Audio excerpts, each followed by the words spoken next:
ஸ்ரீ குருப்பியோ நமகா. இந்த வீடியோவில் அபிராமி அந்தாதியின் 94வது பாடலை நாம் போடுகிறோம். இந்த 94வது பாடலை பாடினால் என்ன பயன் என்றால், அபிராமி அன்னையை மனதார வழிபட்டு பலன் பெறலாம்.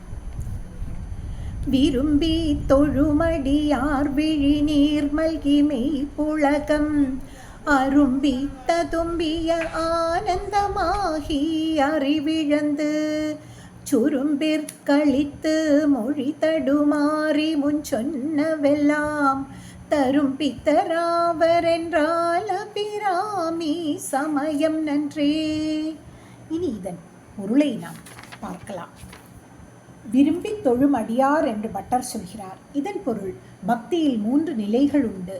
வேண்டுதல் கருதி செய்யும் பக்தி, 2 பயபக்தி, 3 பலன் எதிர்பாராமல் உள்ள பக்தி. இறைவன் நமக்கு அளித்த இந்த உடலில் ஒவ்வொரு அங்கமும் விரும்பி வேண்டினால் வருத்தம்தான் வரும். இறைவனை அனைவரும் தொழுகின்றனர், ஆனால் விரும்பி தொழுகின்றனர் பட்டர் ஒரு கேள்விக்குறி போடுகிறார். விழிநீர் மல்கி மெய்யுலகம் அரும்பி என்று